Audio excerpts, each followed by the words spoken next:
Because you've got built-in navigation as well. Yeah. If you go to here, continue, I'll confirm. Okay, so we need to reset that. It's showing that we're in Canberra. Okay.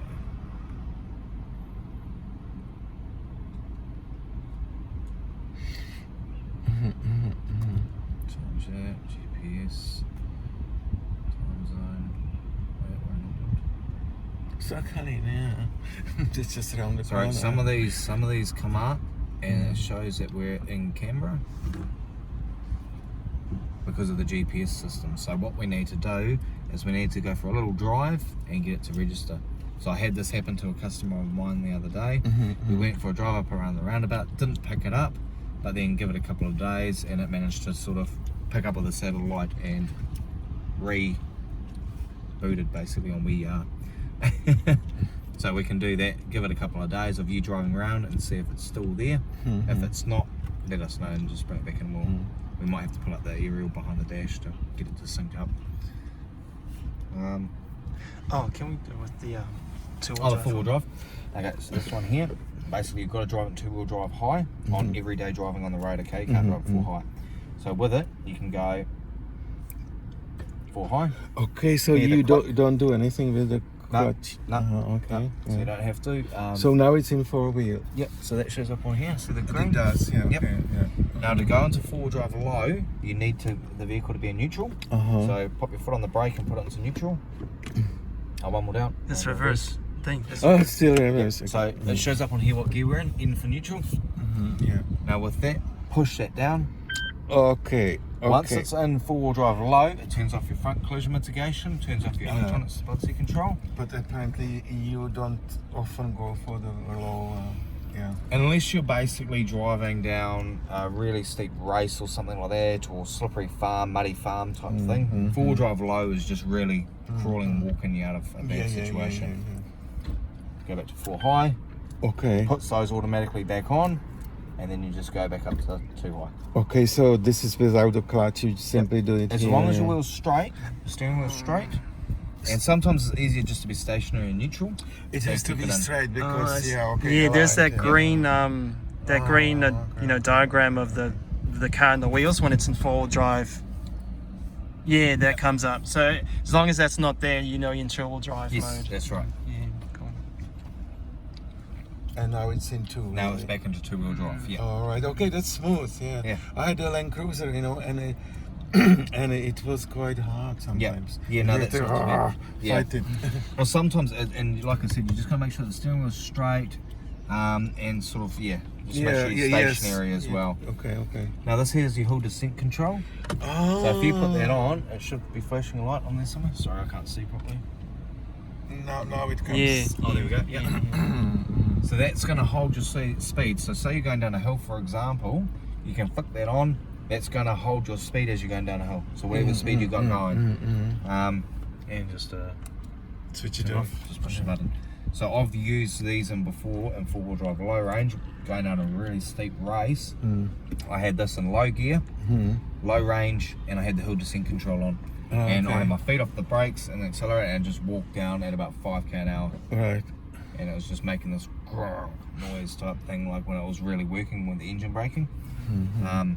Yeah, did exactly what I needed to do, so it's awesome.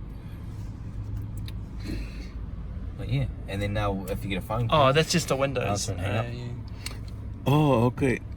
Oh yeah, windows here. Yep. Yeah. Windows, both windows. Yeah, that's your electronic window. stability control off. Okay. All right, and the Cruise control. Cruise control, so you turn cruise control on, it shows up on there. And when you're driving along, you just push it down to set. With the cruise control, you've got to remember it's basically set your speed, so it'll continue going the speed that you're going to set. You need to brake or cancel it when you come out to a corner or up to a car. Alright? Or else you're going to keep going and you'll crash into the car. Yep, just put your foot on the brake, that cancels what you've got it set, or you've got the cancel button there. But if you cancel it, you're still going to be rolling, of course, so that's where it's easier to use your brake. That's going to slow you down as well. Okay. So I don't want you to come out to a corner because you're still going to be doing 100k. Okay. Use your brakes. Yeah. Turn it off when you're not using it so you don't knock it and set it by mistake. Speed limit, that governs your accelerator. So you can set that at 30k an hour as a minimum, and you just set it to a speed. That governs accelerator, so it doesn't allow you to accelerate by accident over what you've got it set. So you know how sometimes you've got your foot resting on the accelerator, next thing you know you're doing, say, 60 rather than 50? And then That stops that. The police sort of... It's speed limited. Yeah. Yeah. That you you simply, whatever you do not go over 55 now. Yeah. It will still pick up speed if you roll down a hill, Mhm. but it stops you from accelerating over what you've got it set at. So unless you bury your boat to the floor, that overrides it. Because it's Overrides saying, it. hey, look, I need to go fast. Uh-huh. And it beeps and gives you a warning that you're overridden it. So, and I'll turn that off when I'm not using Oh, it. okay, yes. How did you turn it off? Just turn it on and then set it similar to cruise control. So this button here, push it down, starts off at 30k an hour, and then you can either hit it up individual, which goes 1 increments, or hold it down and goes 5s. Oh, okay. And this is off Yep. again? And also, okay. And you've got the likes of auto headlights as well. So auto headlights, so when the lights automatically come on, your fog lamps come on as well. Mm-hmm. And then full beam, I think it's push it. Yep. So push it forward or pull it back. Mhm, So mhm. on or off. Okay. Now also, you've got a couple of buttons down the side there. So I'm going to wing it because I can't see properly. Oh yeah, no, there we go. So that one there is your front collision mitigation. That first button there, that's to turn it off. So front collision mitigation, basically what that means is if you're driving along, car in front of you slams on their brakes or slows down and you're still accelerating up behind them, and the radar detection detects that you're going to crash into them, it basically comes up with a warning on here, beep, beep, beep, beep, beep, hurry up and brake. As a last resort, it will apply the brakes for you. Not saying it's going to stop in time or anything, because there's so many different factors that play in, whether road conditions, tyres, brake pads, speed, everything like that. So it's a driving aid. You're still going to brake. Pay attention to what you're doing basically. You've got the next one over, which is your lane departure warning. That picks up the road marking. So if it's poor road markings where you're driving, it may not pick it up, but you've got to be going, I think it's over 60k an hour.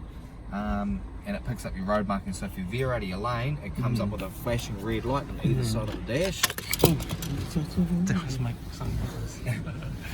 Either side of the dash of just saying, hey look, you're veering out of your lane on that side. It's also got weaver loop too, so if you're swerving all over the road, it does the same thing except that it lets off a little beep.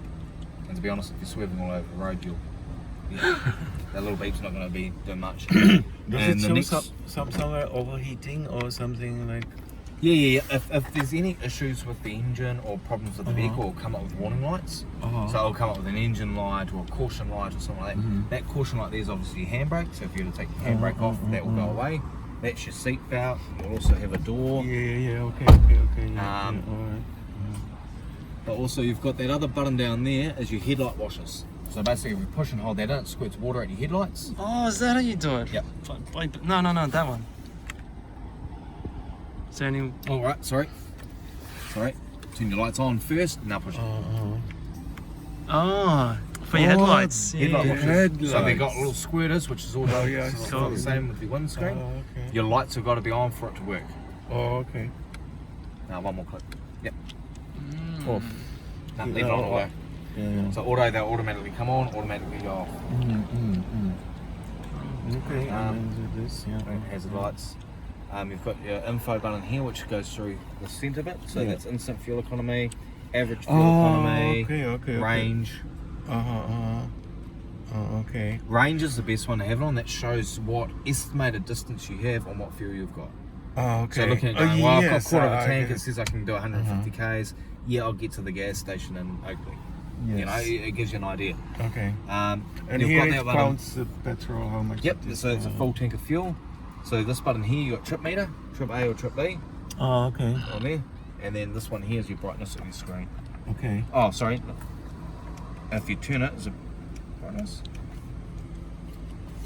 Oh no, you have to push and hold it in. Oh, this one.